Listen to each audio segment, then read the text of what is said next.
नमस्कार दोस्तों। और आज के इस वीडियो में आपको ये बताने वाले हैं कि कोलकाता के आरजीकर अस्पताल में ट्रेनी डॉक्टर के रेप और मर्डर केस की सुप्रीम कोर्ट में सुनवाई हुई।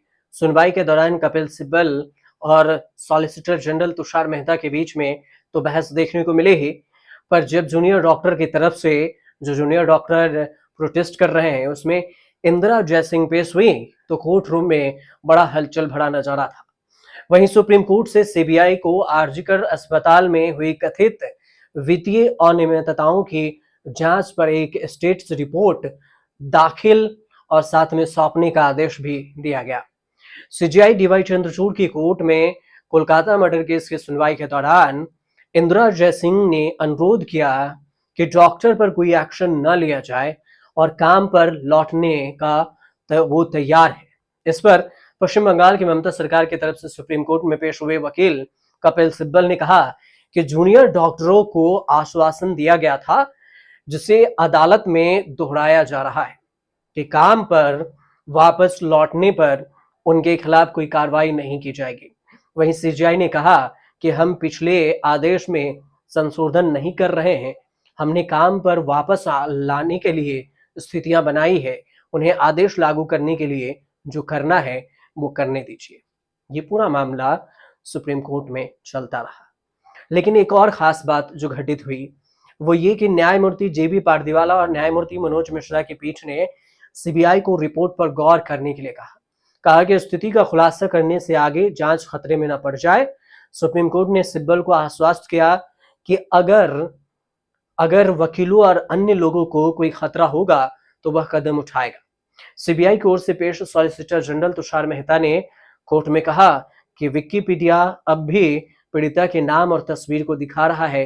इस पर सुप्रीम कोर्ट ने कहा कि हमने ऐसे विकिपीडिया को हटाने के लिए निर्देश दिए थे और यह जल्द ही हटा दिए जाएंगे। तो ये बात कही गई इस पूरे मामले को लेकर। लेकिन इस बीच में जो एक नाम सबसे ज्यादा चर्चित रहा और सबसे ज्यादा जिसकी चर्चा होती रही वो जय सिंह की रही।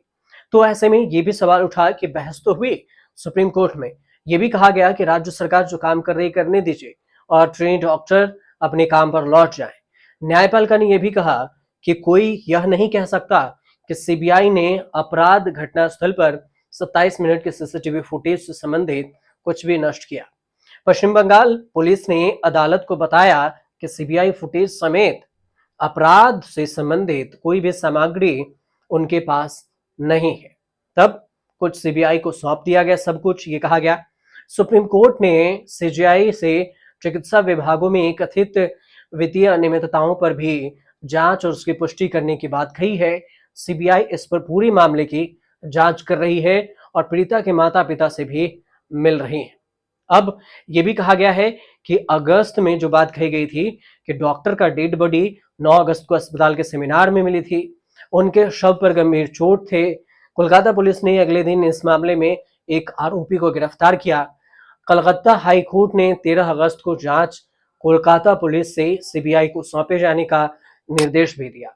सीबीआई ने अगले ही दिन कहा कि 14 अगस्त को आप जांच संभालिए और इस तरह से जांच संभाला गया। लेकिन जो दो चीजें हैं वो सबसे जिक्र है कि सुप्रीम कोर्ट ने 4 मुद्दों पर बातचीत की। सबसे पहला कि जूनियर डॉक्टर बोले हैं कि हम हड़ताल खत्म करना चाहते हैं। दूसरा, कोर्ट बोला सीबीआई पीड़िता के माता पिता से मिले इनपुट की जांच कीजिए। तीसरा कि सुनवाई के दौरान लाइव स्ट्रीमिंग पर रोक की मांग खारिज। चौथा, ममता बनर्जी सरकार को पद से हटाने की मांग वाली याचिका भी खारिज हो गई।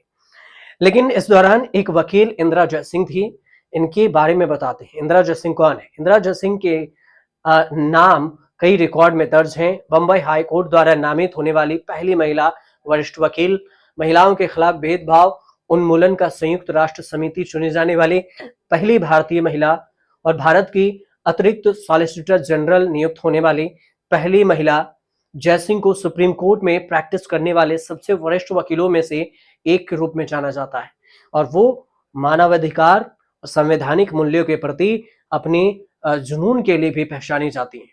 जयसिंह ने अपने करियर की शुरुआत श्रम न्यायालय में प्रैक्टिस करने से की थी और अब जैसे ट्रेनी डॉक्टर की तरफ से कोर्ट में पहुंची तो उनके नामों की चर्चा एक बार फिर से होने लगी।